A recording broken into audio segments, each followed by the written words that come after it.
Welcome to Pound for Pound ATL, arguably the best place to get facts and opinions on your Atlanta Falcons. And absolutely the best place to get your opinions in. The conversation starts now. What's going on, football fans? It's me, J.R. Clark, back again with another Pound for Pound ATL Live. Joined this week by my main man there, John Yates, out of your Falcon mind. Obviously, not Toby D. Toby D's feeling a little bit under the weather today, so he asked me to see if I could find a guest, which John was very gracious to step in last minute and sit in there and chat with us. What's going on, John? How are you, sir? Man, I'm doing great. Yeah, man, I was happy to be able to help, man. You were on our show last week, so man, anytime I can jump on, I'll be happy to there be so. Glad to be here, buddy. That's part of the fun of all this, right? Is you know, the community that ends up getting built. And it's not just with, you know, the fans that show up in chat. It's like with the other creators, as long as they're amenable. There's some that are not so amenable, right. But we don't associate with those guys. Yeah. Right. You're going to find that in every walk of life, whether it's talking about the Falcons or whether it's just, you know, doing your own thing. But anyway, I appreciate you taking time out of your day, and folks who are in the chat early on, and I'll mention this again as we go throughout. Once we're done here, John will be going live on his channel on Out of Your Falcon Mind, and it'd be awesome if y'all popped over there and continued the chat, because you know me, I'm a scheduled kind of person. So about an hour and 10 minutes, I gotta, you know, knock off. You know what I'm saying? Yeah, I'll be about 8. Yeah, whenever we get done, 8:10, 8:15, I'll hop over there because Mike, for y'all that watch the show, Mike's also not feeling well, so it'll be just me.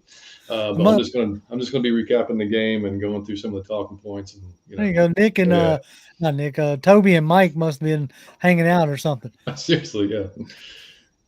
Well, anyway, we are here to talk about the game that transpired on Sunday. Obviously, the Falcons lost to the Washington Commanders by a score of 19-13, which I'm going to go ahead and call it. I was fully expecting to get blown out. Like, because it just seemed like one of those games. Like, if you given what the Commanders were able to do to us last year, last year was the only game that we were able to score 30 points. But unfortunately, we gave up 34. So I was fully expecting, with Tyler Heineke riding that wave of, the magical play. He's almost like this generation's version of Ryan Fitzpatrick. Yeah, good call. Yeah, like in a sense, like not necessarily good enough to be named the starter, but when he does get that 4 or 5 game stretch where he gets to play, leaves you wondering, like, why isn't he starting? Well, they started off 1-4. I mean, they'll look at right. And they done ripped off, but in the last 6 games only have 1 loss. They're 5-1, and one of those wins was against Philadelphia. Like, they've handed Philadelphia their only loss. Yeah, I watched that game too. Yeah, right. So I mean, it's not like, and that was the part that had me concerned.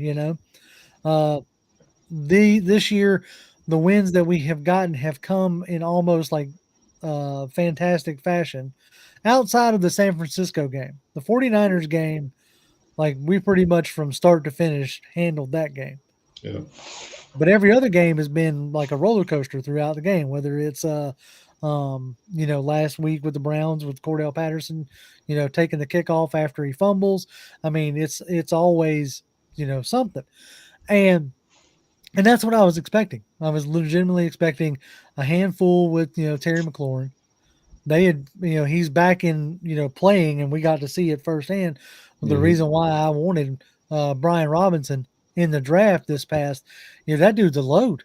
Yeah, man. Yeah, he was. I wanted either him or Tyler. Excuse me, him or Tyler for sure. Oh yeah. They had the style that I knew, like, I felt like Arthur was looking for, and you can see it. And then we're gonna get to that here in a minute with our, ballers and followers segment. But Tyler Algier is. I'm really enjoying the way he's been running these past few weeks. But yeah, I was at the end of the game. I was ultimately surprised that we were able to hold them to 19 points. like legitimately only one touchdown? Am I? Yeah, I think, right? Because No, it was no, Brian to Robinson and yeah, then I think a tight end or something like that. hmm So you had 2 touchdowns. yeah, So Bates, yeah. Bates, that was his name. So I mean, on a week where Taquan Graham was down, who's been, you know, a force, for us. You had Kyle Pitts go down. You kind of figured that the offense was going to take a hit, at least in like schematic hmm standpoint. But guys like Amir Abdullah stepped up huge and filling in for Taquan Graham. Now I'm concerned with Ebiketie going out again. Yeah, yeah. He was great for what 9 snaps. He was ridiculous. Yeah, like he was I like mean, he was having a breakout game. I'm talking about like tackles for loss. He had a sack, and dude, that spin move was otherworldly. dude, it was nasty, and it Oh gives my you god. like full on like hope for what's coming in the future. Oh yeah. But as soon as he went down, there kind of went our being able to get consistent pressure, which is the hmm problem, right? Yep. Uh, which is why whether they decide to bring back Lorenzo Carter or not, like you can't necessarily count on Carter for consistent production. Now Carter gives you a lot of other things, Yep.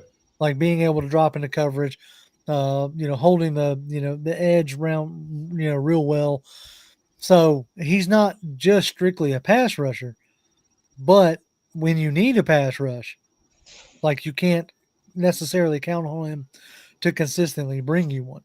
Yeah. I mean, I think if we keep him, which I think he's earned it, if we Oh keep him yeah. around. I mean, he's definitely, we keep him in that kind of rotational role, and we on Hmm. pass rushing downs, he's not there. He's Right. off this. He's on the sideline. So I mean, yeah, he's done a good job. I mean, yeah, occasionally flashes a little bit of a pass rush, but yeah, he's not the guy you want. On 3rd and 8, rushing the passer Right. or anything. So, but, Which kind of brings me to another guy um, that I was in a space chat yesterday at work talking with a bunch of the guys and brought up Adi Ogundeji and if we were feeling disappointed in his play, which for a 5th round pick I'm not necessarily feeling like some kind of way, because yeah, I mean, if I don't know if you've ever heard my theory on like draft picks.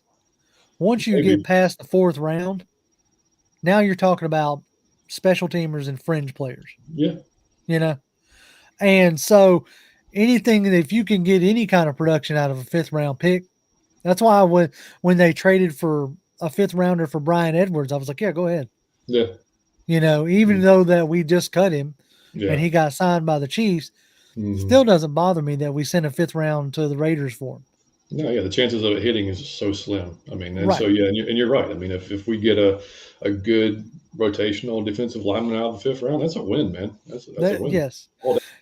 It is very much a win to me. And I think here in the next few weeks is I think you're actually going to see a good bit more of him, because Yeah, without probably. Taquan in there, hmm you're going to need more run stopping presence. Yep. Because with Taquan in there, you were able to put Taquan and Grady on the edge. With somebody like Amir Abdullah or Timmy Horn in the middle. hmm Now you can't really do that because you don't have as an athletic of a defensive tackle as you did with Graham. Yeah, Timmy Hope made a few plays in that game too. Yeah, he was looking all right. I wasn't mad at Timmy Horn. I wasn't Not at mad at all. Timmy Horn at all. I I mean, guess all that'll those bring guys. us. I mean, I don't Go, mean to interrupt you. Yeah, I mean, but all those guys that had stepped in for Taquan, man, Jalen Dalton. I mean, and he was obviously not in the game, but I mean, Abdullah and I mean, Horn, they've done an amicable job, buddy. I mean, like, you know, it hadn't fallen off that much. We were like, oh god, exactly. we're really missing them. Like we miss him, but it's not just like glaring that it's Hmm. terrible. Now more of the issue, and in a sense, is like some of the run fits by the linebackers left Yeah, something to be desired. yeah, Especially with Rashawn Evans at times, you're like, dude, what are you doing? But it yeah. was nice to see Michael Walker bounce back. He's had a couple of good weeks, or Yeah, better and, weeks. and I More wonder good. if it's Yeah, coinciding. Somebody had made a mention a few weeks back that they had had taken the green dot and gave it to Rashawn. So I don't know if that's allowing Michael to like flow a little bit better because now he's It, playing more Sam instead of Mike.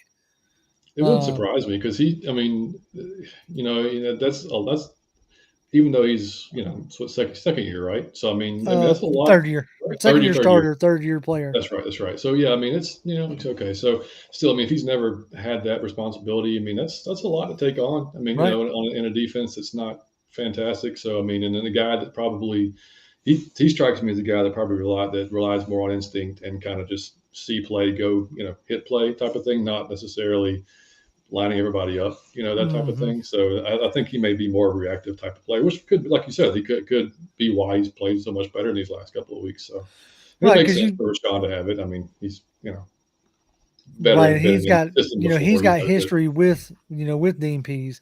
This Yeah, is Michael Walker's. I made a statement wrong. This is his first year starting, third year in the league, second year in under Dan Quinn or not Dan Quinn, Dean Pease's system. yeah. So it could still be like an adjustment period. But Hmm. that'll bring us to everybody's favorite unsponsored segment. One day we'll get a sponsor for this thing. It's the Ballers and Fallers segment. Da-da-da-da-da-da. This week's baller, I have a picture of Tyler Algier, but it's more the run game that I'm calling a baller, because outside of one game this whole season, the run game has produced over 100 yards every game. Yep. Like without the run game, we don't have much of an offense to even really talk about.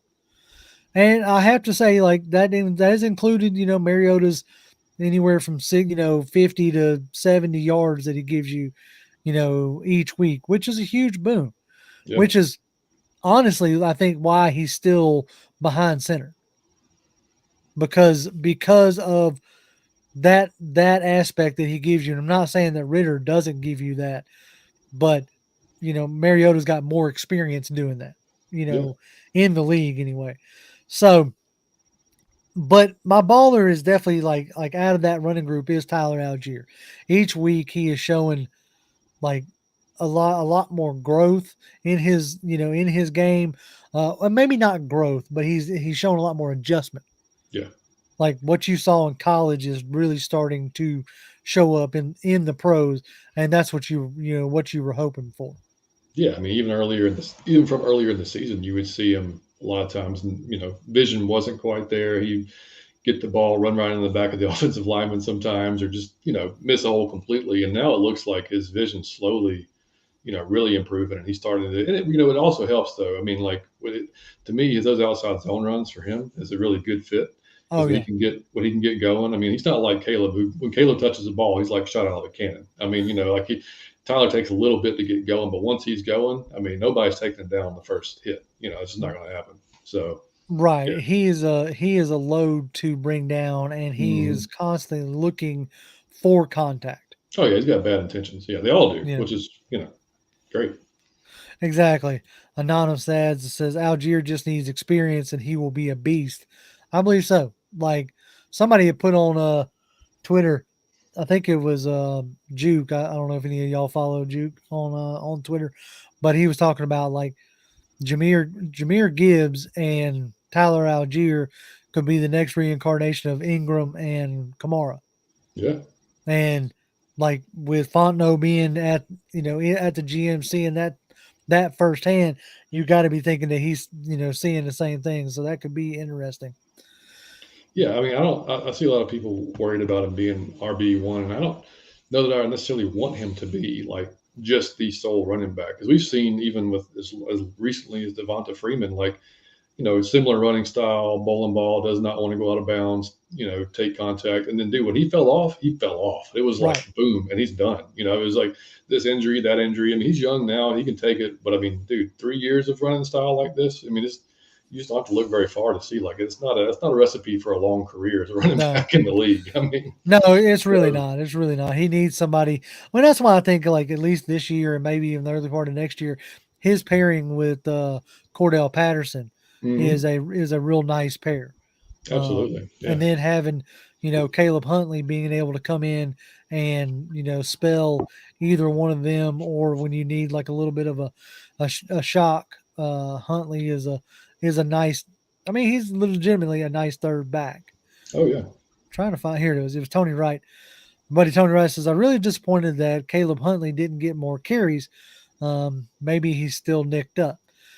Arthur made the comment that it was like the way the game unfolded. I don't know what in their mind dictates what the usage, between backs is.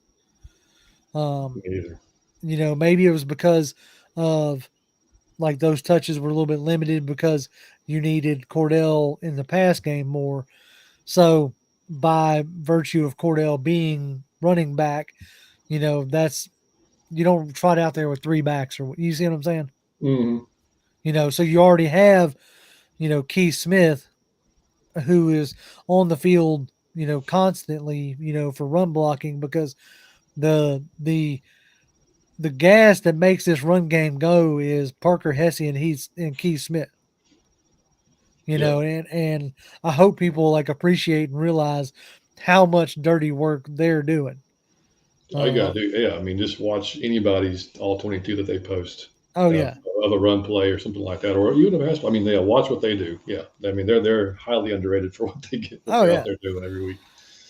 Our good buddy Woon Carter just tipped us $5, which we appreciate. We'll give him an air horn. Woon, thank you, sir. He says, "Rise up, pound family. On to the Steelers. We're still in the hunt. Hopefully, we can maintain it starting Sunday. Yes, we will get into that. You are 100% right. We are still technically in the hunt. Thanks to Tom Brady and the Buccaneers. Right. That's who I should have put as our faller. But anyway, our faller this week is Richie Grant. And not that Richie Grant, I mean, by PFF standards, he had a bad game. Like, I don't know how much y'all put into PFF or whatever, but by PFF standards, he was like in the, I think, 40s or something. 45.8. Yeah. Yes. He was 45.8.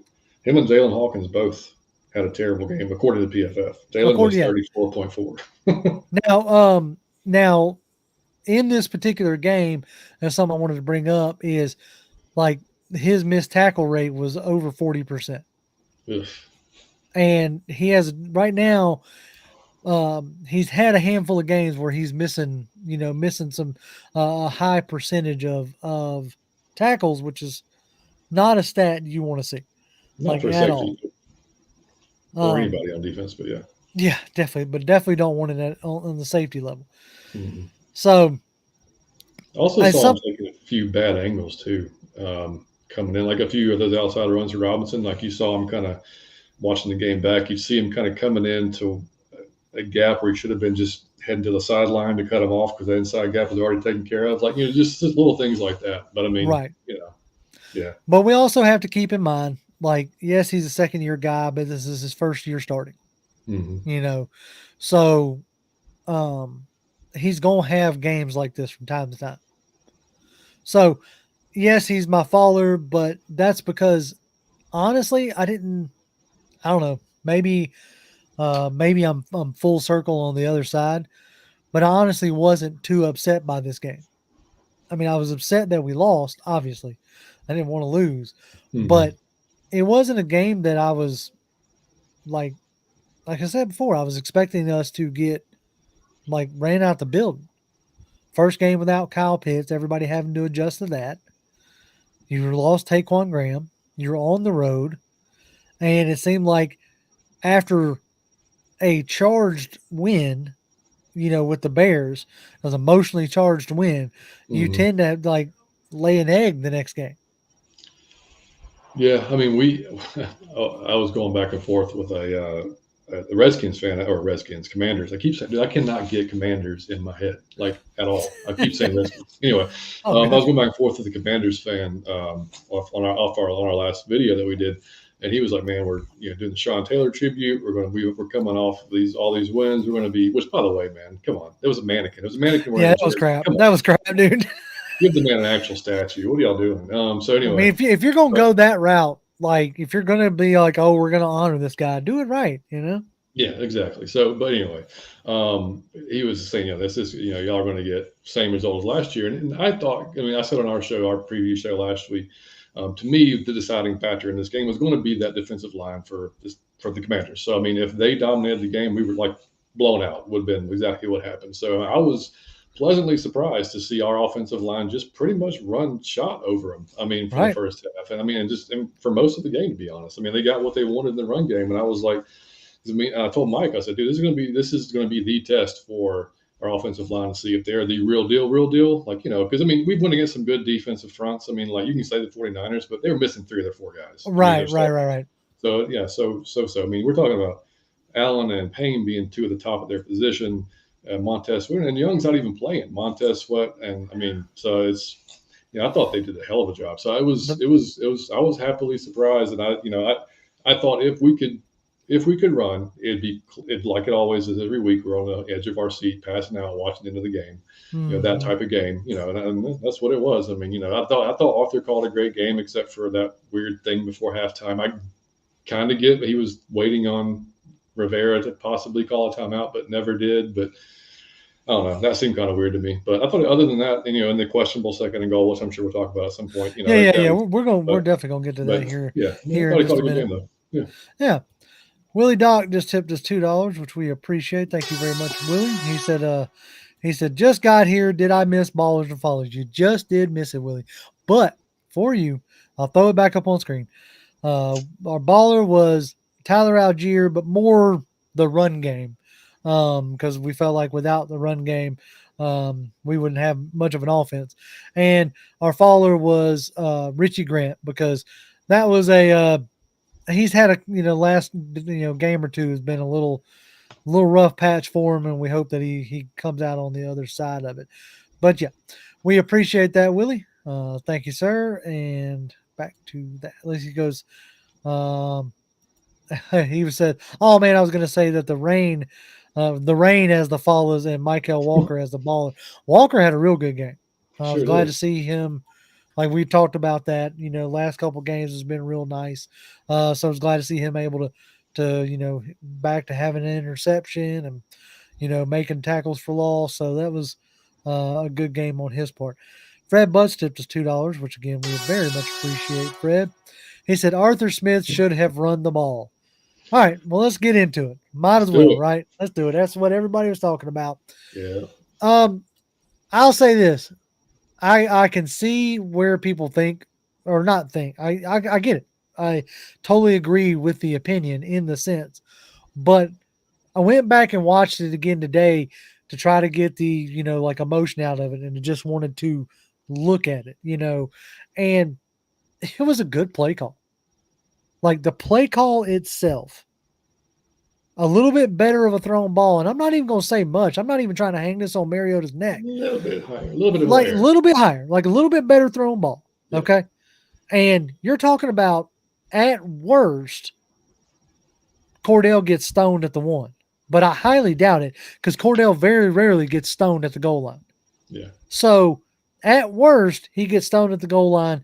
You run the ball in with Tyler, Huntley, whoever, even Mariota, with a QB sneak, and you're good to go, because you're not right on the goal line, So, and the play before that, Tyler Algier had only gotten like a yard or two. Okay. So they got the favorable look that they wanted. The pass wasn't a great pass, but it wasn't a horrible pass. The one thing I will say is, and somebody's already said it, it's up at the top of the chat. And Chris Jameson, if you're in chat still, please put it back in so that I can put it up there. But the guy who tipped the ball is a former first-round pick that come this offseason, if he's not re-signed by the Commanders, we're all going to be pounding the table for Daron Payne. You know what I'm saying? So, right, yes, sir. So at the end of the day, Daron Payne, for as big as he is, made a hell of a play. He contorted his body back to tip that ball, right? So with that being said, as Jonathan Holder puts out here, he says, I agree, JR, play was good. Just have to tip your cap to the defense. Sometimes the defense, they get paid millions of dollars too to make plays. There's Chris. Paid Daron Payne. Yes, exactly. Sir, Chris. I'm with you, buddy. Right. Like, Payne come this off. Come on. If he makes it out of Washington, I am already on the Payne train.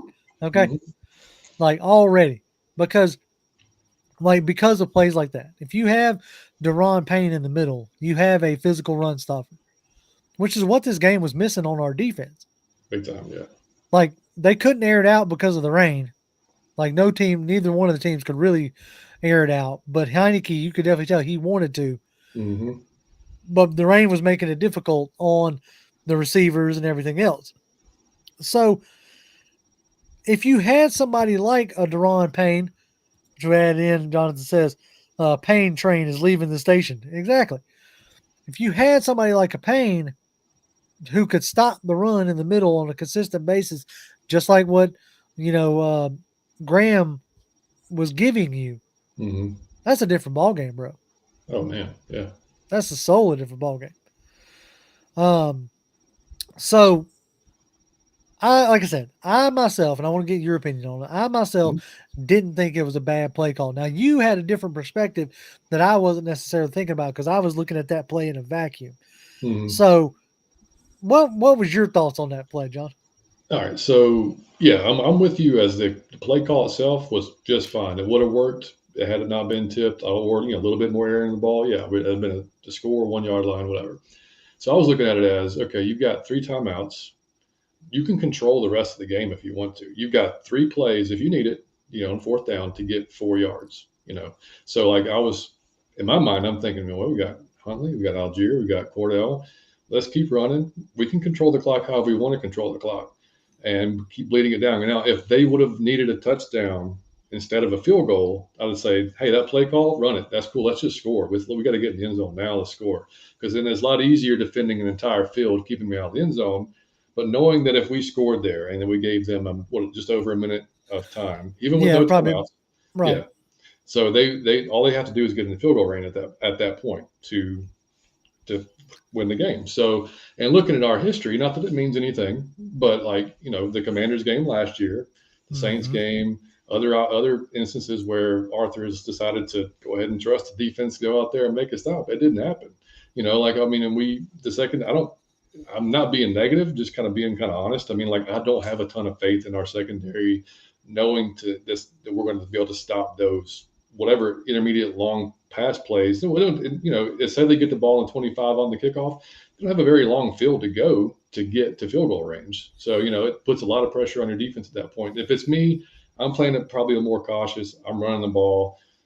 I don't know that I'm running it 3 times. Maybe at some point throw some play action in there if it's really getting stopped on those first couple of downs, or maybe the first down, on 2nd and goal. But yeah, I would have ran more clock out to just try to get it. And also, I think we were talking before show, had that happened and say, God forbid, we ran it 3 times and we didn't make it in, everybody had been screaming at Arthur, why do you throw the ball? Why do you throw the ball? So, he's in a spot regardless. But right. It wasn't, like you said, it wasn't a bad play call. It's just I thought the play call itself was fine. Yeah, I just would have ran it again a couple of times possibly, because the success you were having all day long, man. Tell those guys, hey man, nut up, go get your man, put your hat on your man. Let's get Cordell or Tyler angry. It doesn't take a lot, and then push him into the end zone. Right. I thought that was the play, but yeah. Southside 12 says, I'm surprised no one is more upset about the AO play trying to block a punt on 4th and 2 when you were getting the ball back in good field position.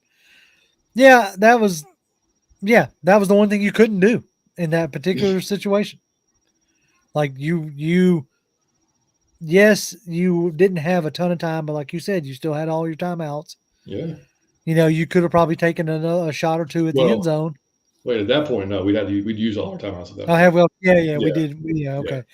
Yeah, but either way, like I'll say this, to me, the interception sealed the game. Mm-hmm. Because now you're relying on a ridiculous amount of luck in a rainy, nasty game. With Mariota as your quarterback. Like I said, I'm not trying to dump on Mariota this particular week, because he had a Mariota game. Yeah. When he had a game that we expected from him at this point in time. I actually thought the way he played, I actually thought that that's how you'd want him to play in a sense, or what you can expect from him on a game-to-game basis. 22 attempts, little over 60% completion, touchdown, interception, got you 60 some odd yards on rushing. So grand total, he had about 230 to 40 plus yards worth of total offense. So, like, as it stands right now, we are a run team. That's the kind of production that you're wanting out of your quarterback. It just sucks that the interception came when it did. At the on that tip pass. I saw a stat. It's only his second red zone interception in his career. That's crazy. His first since 2018. Isn't that crazy? He just must not get there enough. That could be it. What it is. Could be it. He must just not get there enough. Let's see. Good buddy Jonathan's making some good points. He said, I will say, I personally would have run it. I agree with running the clock too. But if it works and we win, nobody cares. Yeah. That's it. We only care because it didn't work this time. Mm-hmm. Austin says, only say run the ball there because we needed to run more clock. I would have wanted to score on third down or even fourth, and Washington may have 30 seconds. Yeah. That's kind of the deal there is like, part of me also thinks that how inconsistent your offense is right at the moment. Mm-hmm. So, if you feel like you got the look you want, that you think you're going to need to score, you don't not score. You know what I'm saying? Yeah. Yeah. Yeah. No, it's crazy to say that we're angry about a play that probably would have scored a touchdown, but it's just, like I said, it's just the process of the thought process behind it of like, hey, we've been running the ball all day. Like, why? Let's just keep on doing it when we got 4 yards to get, Right, yeah, exactly. We could eventually just seal the game almost, Yeah, so. you feel like in that situation, the way you have built this team, like throughout this season, as far as like the identity of this team, what this team is, it would be like, Rodgers in his heyday being at the goal line, not passing the ball. Yeah. Or, it's Seattle throwing it when you got Marshawn Lynch right there, It's same deal. Marshawn Lynch, same deal. Let's see. Our good buddy Big Lowe's in here. He's I love when Lowe comes in the chat room because Lowe starts chatting up with everybody. Mm-hmm. And everybody loves when Lowe pops in. And I enjoy having Lowe in here. That's great stuff. Anonymous says, maybe wait till the passing play on the fourth down. Maybe play action on that one. Yeah, maybe. You convince everybody you're going to run the whole time. Exactly. Let's see. Scrolling back up. I just think you kind of just play toward your strengths, like you said. I mean, like that. Your strength is running, and your strength has been, Arthur's a smart guy. He can call up something. If he needs to call up something just like that, even the touchdown to McCole Pruitt, that was genius. Dude, that was an amazing play. Great. That was an amazing play. You got some of those in your pocket, man. Just pull them out. That's right. And speaking of this, like how there was part of me that wanted to put Michael Pruitt as the baller because like he's what I would call our one fully well-rounded tight end. Yeah. He's got decent enough hands. He's a good blocker. So you can actually use him. Big body. Yeah, big body. So you can actually use him in a deceptive way that Arthur likes to use, tight ends. Mm-hmm. Like, with Pitts, there's somebody, it may have been Tony Wright. It may have been some other folks who were just like, just put, Pitts at wide receiver and leave it at that. And there's part of me that nowadays, kind of agrees with that. Yeah. Like I see what they're doing this year, right? Last year you had, with an accurate passer, a more accurate passer, you had, Pitts going for 1,000 yards. And he was the engine that moved the ball down the field. Now, just like in true Ryan fashion, when we got into the red zone, Ryan would look anywhere but the star. Of course. Which was, I don't know. I still can't figure that one out. Yeah, but anyway, that's what I'm saying. Anybody but the star. Mm-hmm. But so it's hard for me to say, like, you can't sit here and tell me that Arthur Smith has forgotten how to, dial up passing plays to get tight end yardage. Yeah, I mean, then last year You know, he was what, one of two. I mean, like he was one of two people that was going to be getting the ball because we really had no other options. yeah, It was you had him and you Oz, had and I him and mean, Oz, and that was it. yeah, yeah. You know, so let's see. Somebody like I think Sergio may have tipped us $10. It didn't come through right. Maybe he's just tricking me by typing out the words $10. But if not, we appreciate it. Yeah, go ahead and throw you an actual comment in there, and I'll read it for you. Anyway, but so anyway, back to Mike Pruitt. Yeah. Like now, you imagine that same deal like with like Kyle Pitts doesn't get lost in traffic like that. No, he's not leaking out by himself. That's No. right. Like that's the I took a roundabout way to get there, but that's what I was trying to Mhm. say. Like Yeah, when Kyle Pitts is on the field, everybody's like, "Where's number 8?"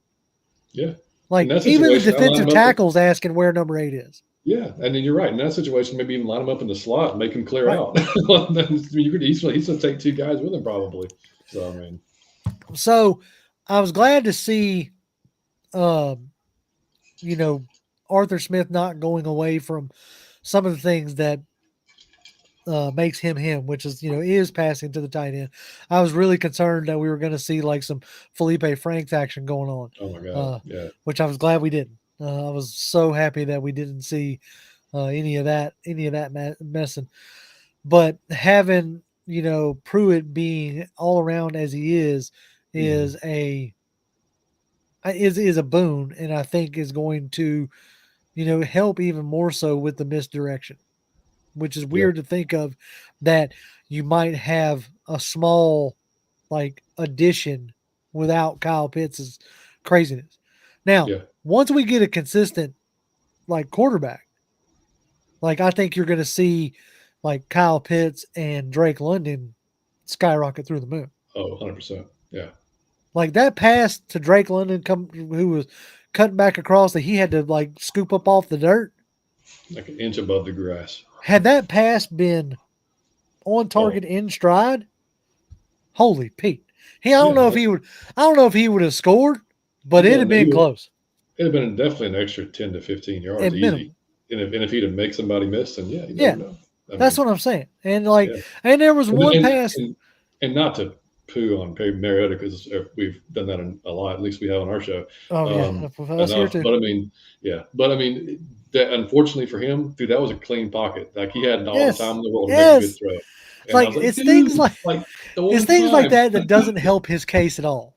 Exactly. I'm like, you never get a clean pocket. There's your clean pocket, and you throw it the freaking And in you the throw it dirt. on the Like, ground. what are you doing? Like, yeah, Right. give me a You break. throw it on the ground. But It is then he makes amazing throws like last week, across his body in the back of the end zone to London. And I mean, but like you said, like this game was just a Mariota game. He makes some throws, you're like, oh wow. But then he does that. You're like, oh, come on, dude. Like, it's like it's right. just so up and down, man. And it's just that Exactly. consistency that drives you nuts, or inconsistency that drives you nuts. Anonymous says, imagine if Mahomes had someone like London. Oh, dude, it'd be nuts. It'd be nuts. Or if right now if London was on the Chargers with Herbert, Yeah. throwing him the ball. Millie Mills says at Jr. Any other time we're running the ball at teams when they know we're running it, what's the difference there, especially on 2nd and goal? All I can tell you is in a way I can only repeat to you what the coach said. They got the look that they wanted. Like there was something that, in how it was lined up that told them if I get this look, then Cordell Patterson coming in, slanting in from the slot, will score. And again, without Deron Payne getting his mitts up, you would have scored there. Yeah. So, I mean, it is what it is at that point. It's just you got to tip your hat to the defense who made a good play. Let's see here. Lo, you talking about Josh Jacobs is a good running back? Because Man. dude got me Lord. 63 points on my fantasy team. It might be the highest ever fantasy score for running That back. was nuts. That's insane. Let's see. Okay, Tony Wright. I think this is what he was. Okay, that was Lowe was responding to this. Jr. John and Big Low. The Raiders made a huge mistake by not picking up Josh Jacobs' fifth-year option. He now leads the league in rushing and is about to get paid huge. Should we go fishing for him? Huh. Um, man, I If we like did, Josh Jacobs.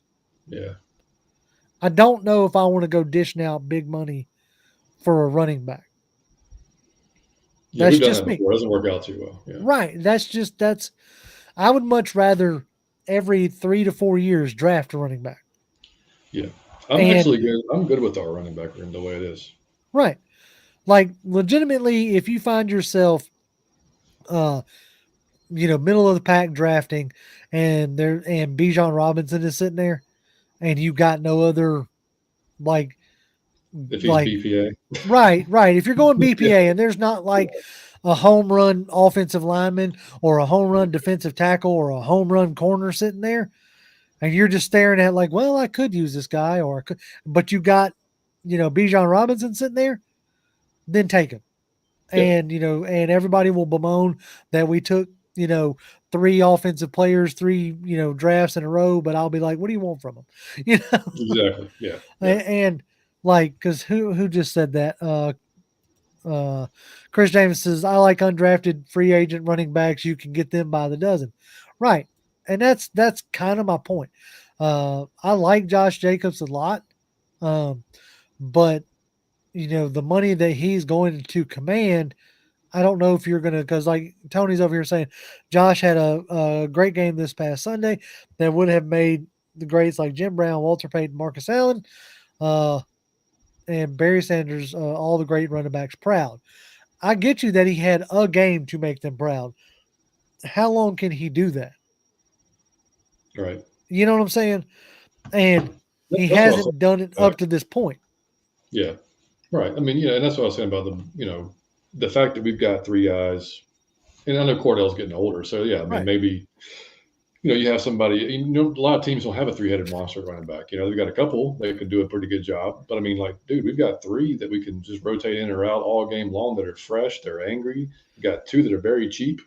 Right. So I mean, I mean, the way they run. I mean, they're all three of those guys right now perfect for Arthur, perfect for our offense. So I mean, we got needs other places we got to go fill. I don't want to pay running back, and like I said, after going and paying Devonta what we did, and then just having it crash on us. I mean, like, I'm good. And especially if Arthur stays a while, and I mean, nothing. Tyler's not going to change the way he runs. Nope. Caleb's not going to change the way he runs. So I mean, if they end up getting nicked up 3-4 years, all right, like you said, all right, let's draft another one, or let's pick up another guy that's at the same ilk, and then we keep rolling. I mean, you just can't I get mean, too attached to him as a fan because you know what right. I mean. I mean, it's just gonna, yeah, No, I mean it's like you see the mold.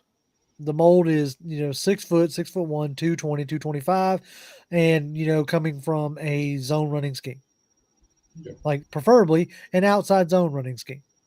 yep, That's why Tyler Algier is getting the looks and the runs that he's getting is because he's more suited for the outside zone run. 100%. Like Caleb Huntley has a quicker burst than Hmm. Algier, but he doesn't do he's not as fluid on those outside runs as Algier is. He's more of the inside zone run. Oh yeah, he's the one cut in the middle and Right. go like that. That's him. Exactly. And so, that's where when uh when Arthur said, when it was asked about Huntley not getting, more carries, he said, well, that's the way the game dictated. Uh, I have to believe that's because they were able to hit those outside edges more consistently. And Yeah. that's Tyler Algier's game. Hmm. You're going to come into, teams where they're cutting off the, edges, but leaving that cutback lane. Yeah, And you're probably going to see more of Huntley in those kind of games. for sure. And something Arthur has said multiple times too is how good he is in pass protection for Right. a young player. Even I mean, like he was surprised. It surprised him how well he was able to step up there and recognize blitzes and pick up the guy who's coming and everything. So that's another reason he's on the field a lot. And Caleb may not see him as much time as. Exactly. And like you saw Caleb a little bit more early on in the season, but Mhm. as Algier has gotten his feet under, because you got to remember, Huntley, has a year in the system. Yep. So it took Algier a little bit longer to get his feet under him. Well, once he got his feet under him, you could see that he's clearly, what they were wanting and hoping for out of Mike Davis last year. Oh yeah. You know what I'm saying? Like that's what they were wanting Mike Davis for. Pass protection, the outside zone stuff.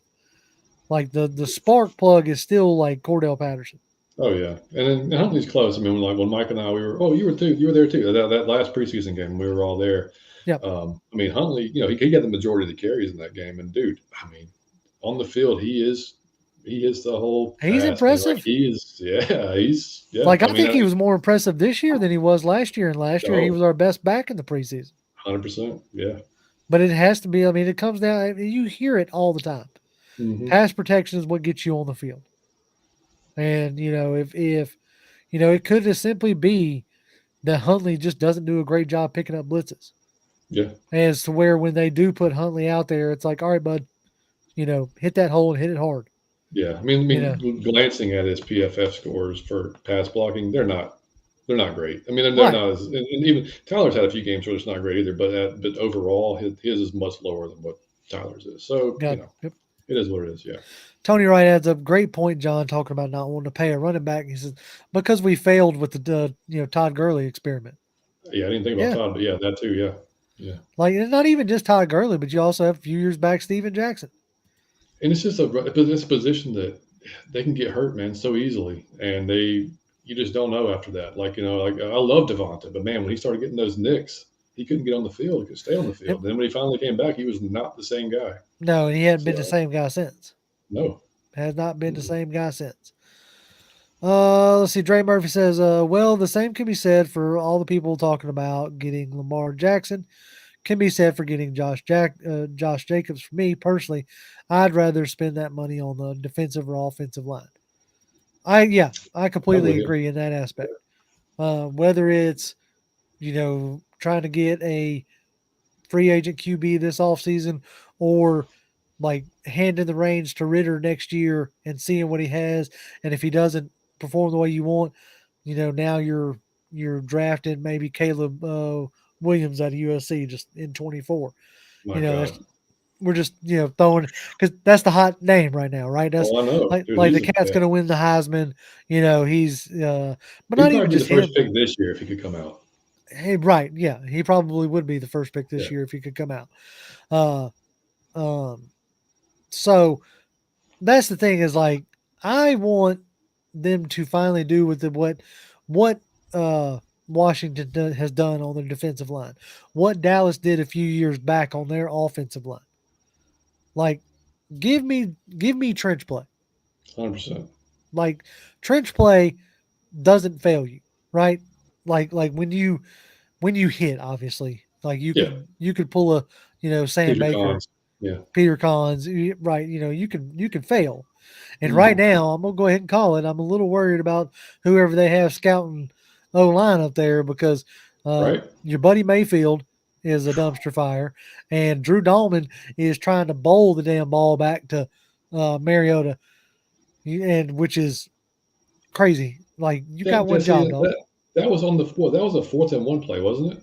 It was a low snap. Like yes, I think you got to put him under center from now on. Not even because of the snap. Right. It's like multiple times he keeps throwing it's low or something. I mean, yeah. But unfortunately, like Mariota doesn't operate well under center. Oh. And which is like I'm talking the whole reason why like Mariota's the whole reason why they had to bring in this like power pistol formation. Yeah. And you finally got to see the full house formation quite a bit on Sunday, which for me, a football nerd, like I was geeking out going, different formations. I love it. I was too. It's great stuff.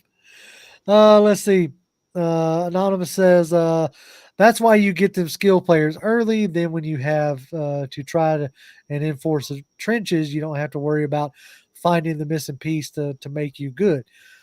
I kind of agree there. Like you went BPA the first 2 drafts, and they showed you straight up and down that's who they are as a drafting.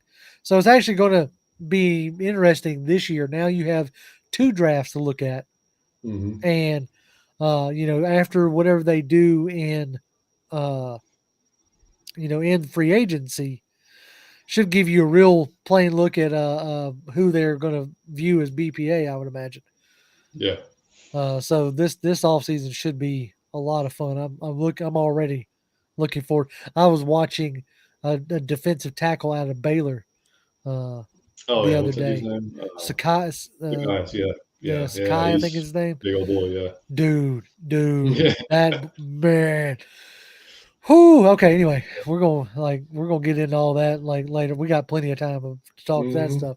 Dre Murphy says we need to get Grady Jarrett some freaking help, aka as soon do you think we're gonna re-sign Caleb McGarry? That's interesting because I've had an up and down relationship with Caleb McGarry. It's been real down. There's been a few ups this year, but for me, uh, man, I don't know. If he don't want much money, sure. right. Yeah, maybe an incentive laden one, like Yeah, because I right. mean, Because because this has been his best year. I mean, if you want to look at it, I mean, which right, is not great. It's no. better. I mean, but I mean, I think Lindstrom helps him a lot. Oh my God, Lindstrom Like he helps. really helps him a Look, lot. So Lindstrom helps me a lot, and yeah, I'm not even on right. the O line. Yeah, yeah. Like I'm That walking out to my car and Lindstrom's blocking. You know, he's got to. He's so fun to watch, man. Like he's got to be first team All Pro this year. Got to be. oh man, he's got to be. Right Got to be. now, But he yeah, is by every metric that they use to grade offensive linemen. He's the best right guard in the league this year. yeah, yeah. And And you he's can doing it tell. with Dahlman on one side and McGarry on the other. And McGarry still can't handle a speed rush to save his No, life. dude. Yeah, that's what makes those type of plays, like the one Brian Burns coming off the edge, not getting touched and stuff like that. He hasn't shown me enough to like, especially you going to somewhat ball on your contract year, like, Right. nah, Like I'd be willing to give him. You said like an incentive laden. I'd be willing to give him a like 1 year deal. yeah, like prove it You know, again yeah, and like get better. yeah. Let me see if you can do it again. Yeah, Uh, somebody said I'm trying to find the. I think it was there. It is. Okay, Toxic Falcon says Arthur Smith shouldn't be the OC next year. All right. Well, first, who do you think should be? Is my thought process, and why don't you think Arthur Smith's? Because he had what you perceive to be a bad play call. Because last time I checked, we ain't had a run game like this, and uh, I can't remember. yeah, I can't no, remember. no, Like legitimately, one game this year, we rushed for under 100 yards.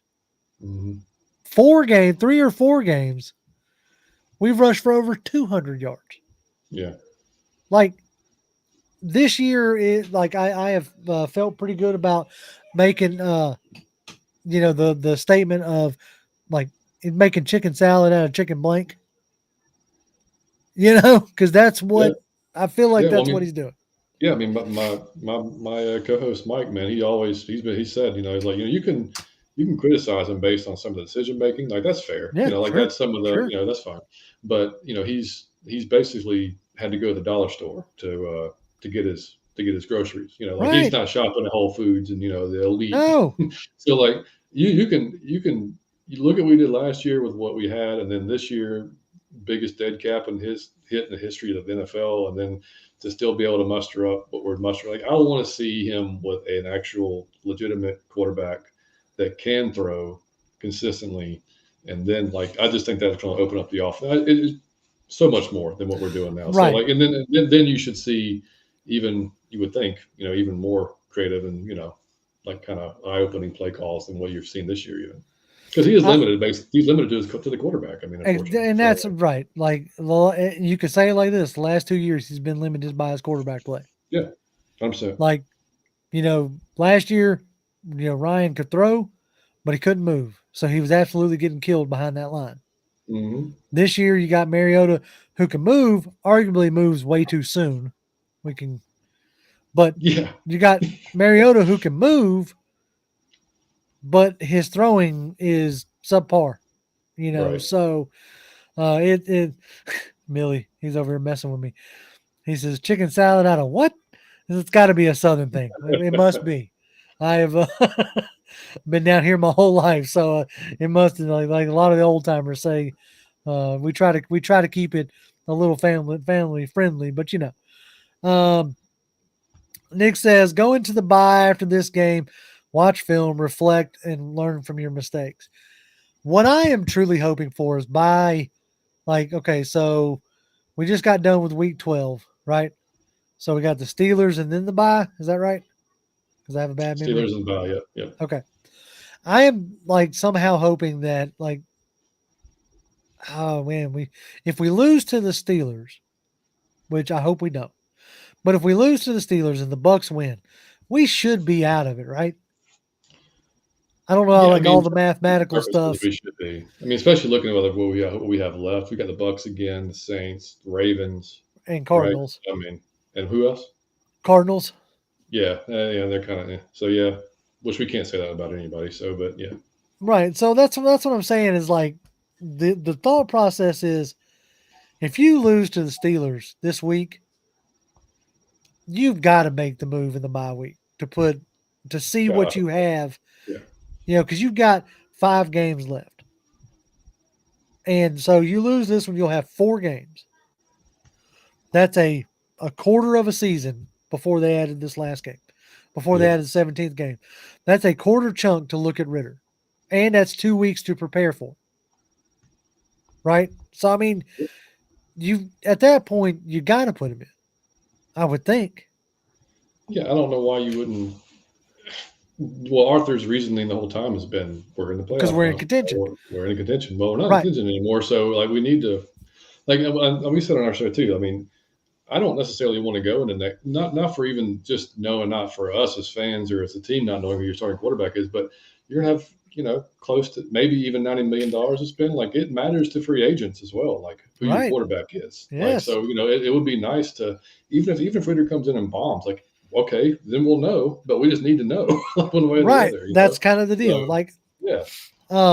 Sergio asked, do you feel like we can beat the Steelers on Sunday? I actually do, especially after watching them last night against the Colts. Yeah, like, Kenny Pickett played better.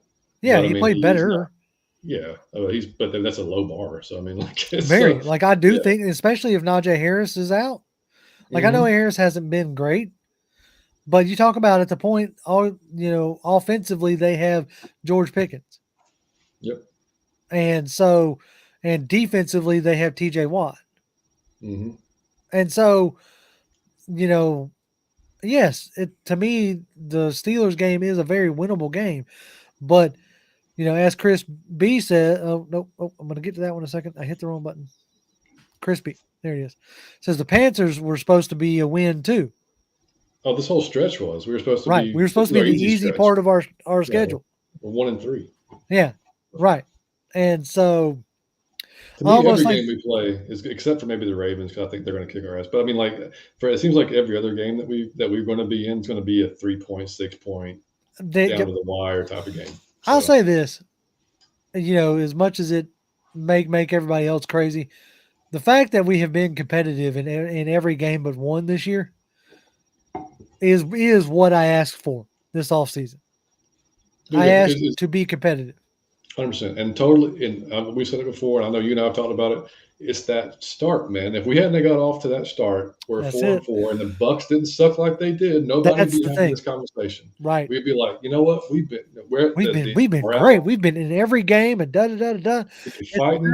Next year is going to be great, and the morale will be up. But it's the fact, it's just the circumstances surrounding it that's changed everything. It's the fact that when you looked up, we had 3 or 4 wins, and we were still well within striking distance of the NFC South. Yeah. I blame it on the 1 week that we were leading the NFC South. Right. That 1 week, I think, made everybody's head go crazy. We can do this. So still pretty thin. Still, yeah. Dre Murphy says, JR, what players would you re-sign next year that's already on the team? I know I would re-sign AJ, Oz, Carter, Evans, Hodge, and Bird. I would definitely bring back Oz. Yeah. I would bring back Hodge or Bird. I don't know if I would necessarily bring back both of them. I may bring back Hodge over Bird because I feel like OZ kind of gives you a lot of the same stuff as far as like the speed element that Bird gives you. But if you're looking for a guy who can, like, if you always want that speed element on the field and you're looking for a guy that can spell Oz, then Bird's a good. Yeah. I would bring back Rashawn Evans. He hasn't been like a dumpster fire. He's been Yeah. solid. As long as he ain't asking for ridiculous money, which the Yeah. fact that Keep him out of coverage. what's that? Keep him out of coverage. As Well, long as yeah, we let him keep him stop out the of run. coverage. Yeah. But unless you feel like Troy Anderson's going to take a major step, which he could, Yeah. I think his progression will help Evans. I mean, a right? lot Yeah, if he makes that, because you look at the jump that Richie took in year two. Not saying Troy will take the same jump, but if he does, then man, they'll give a boost to our linebackers. And I think, like we talked about earlier, I think Michael not wearing the green dot has helped him. We'll see if it continues, but I think right. that's a good sign for him too. I So think if you wanted to keep Evans around on like a 2-year deal, maybe even a 3-year deal, where like the third year is more like a club option kind of thing, mhm. I wouldn't be upset with that because Dean Pease likes having his leader, in the room Well, there. he and Grady had that same mentality, that Right. same just bruising, like I'm going Yep. to hit you in the mouth type thing, and that's he wants that on their defense. So And again, I've stated earlier, I'd bring back Carter. yeah, I'd bring back Anderson, Abdullah Anderson, oh yeah, I think so too. as a rotational piece, Hmm. and I'm trying to think of who else. Yeah, me too. Safeties are locked up; they're Yeah, young. safeties are locked up. AJ's on his next year will be his fifth. I'd go ahead and maybe Yeah, pay AJ yeah, I might do and that just too. like go ahead and bite that bullet and be done with it. That the second corner position is going to be a That's gonna question be mark. interesting because Yeah, I don't know if you necessarily saw enough of Casey Hayward. yeah, If he doesn't come back at all he's getting this a little year, longer in the tooth as well. right, then you might just like move on from him. And And D. Christian Alford's Gonzalez. been nice. I wouldn't mind keeping D. Alford around. Isaiah Oliver, that's a guy I want Oh, back. that's right. That's right. That's a guy I want back. Yeah, I agree. Like He's since the injury, that first couple of weeks was shaky, but these last few, you can tell he's he's back to been, himself now. yeah. Yeah. I want Isaiah Oliver back, which is so crazy. All the years, the first 2 or 3 years he was on our team, I spent absolutely just roasting the guy. Same here. For me to be sitting here going, I want Isaiah Oliver back is Yeah. crazy. Let's see. Willie Doc tipped us $10, which we appreciate. Thank you very much, Willie. He said, pound for pound, thanks for setting our expectations on Falcons being competitive. They managed to be frustratingly fun to watch. Mathematically, they could still win the division. They definitely could. And I think as long as we are still in contention, you're not going to see Ritter, which sucks in a Yeah. sense. Yeah. You know, this guy is named perfectly Toxic Falcons fan. Ah. Like, he has done nothing but be toxic the whole time. So good job for living up to your name. Carter did nothing on Sunday. Carter did what he was asked to do on Sunday. The Son of the Edge doesn't show up on the stat line, and doing some Neither, other things like that. This doesn't. yeah. He So didn't get any sacks, but I mean, it is, it is what it is. We already talked about. That's not his. He's a rotational piece. He's there because he has to be right now. It's the best we right, got. So exactly. Like I don't want Carter back as my premier starting pass rusher. premier pass rusher. Yeah. I'd much rather draft one if I have to, or see if I could trade for one. Maybe Josh Allen out of Jacksonville come, That'd be great. or the Cowboys just released Terrell Basham. Maybe All that's that. somebody we could pick up and Mhm. see for the last few games. Does he have something that you might want to work with, or maybe send a pick or so to Washington for Montez Sweat or something, or a Smoot if they have a handful of pass rushers. Mhm. So yeah, I think I would be looking for a more premier pass rusher. I like Lorenzo Carter, but he's more of a rotational guy, in Oh my yeah. opinion. Let's see. We're gonna go ahead and start wrapping this thing up because I don't want to keep you from your Oh, channel. you're fine. Let's see. So Sergio says Ritter is in hibernation. As long as we're in contention, he's learning from the sidelines. That's what he's doing. Let's see. Oh, Dre Murphy says, thank you guys for answering my question. Yeah, man. Of course. Thank you for putting out the question. Millie Mills says, isn't Ed Oliver a free agent this year? I'm not They sure if signed Ed him up. Oliver is, but if And he they can is, now. I'll get on that train too. I'll get on it. I think they picked up his 5th year, so I don't think he's out yet. Let's see. I think that's pretty much about it for us. Okay, let's go ahead and start wrapping this thing down. I got to get my ticker out there. Bam. All right. As always, we appreciate y'all. We appreciate y'all hanging out with us. We appreciate y'all, just interacting and chatting with us, because without y'all, I just have to be talking to somebody on the phone. Tony says he sent me the PFF O-line grades. Thank you. Appreciate that. But as always, y'all can follow me on Twitter. I'm at Grim1128, GRIMIMM1128. Toby D is at Toby D1991. And I have Out of Your Falcon Mind on there as well, down there at the bottom. So if y'all aren't following those guys, give them a follow, because always good content. And like I said, jump over to their channel. They're going to continue the talk over there. John, anything else you need to plug or add or whatnot? No, man. That's it. I mean, it'll be like I said tonight. Tonight it's just me. Mike's normally there with me, so it won't be. It'll be a short one. It'll be Commanders wrap up, and getting into the next week, and then Thursday we'll have a preview show of the Pittsburgh game. So Cool. we get on there. But yeah, if y'all want to subscribe to our channel, it's just Out of Your Falcon Mind on YouTube. We much appreciate it. We like JR and Toby, try to put out good content for you guys, and we try to do a preview show every week and a recap show, and then draft time stuff. And of course, we've been doing crossovers with these guys since we came in the game. So we're going to continue to do that. JR, appreciate you having me on, buddy. Right? Oh yeah, man. I appreciate you taking time out of your day and coming in clutch here at the end for me. So You got it, man. as always, y'all just keep an eye on the channel. I'll have a video out on Friday with a potential truck thought. I didn't put one out this past week because of the holidays, but keep your eye on the channel, and we'll be back live on Tuesday. As always, Falcons fans, rise up.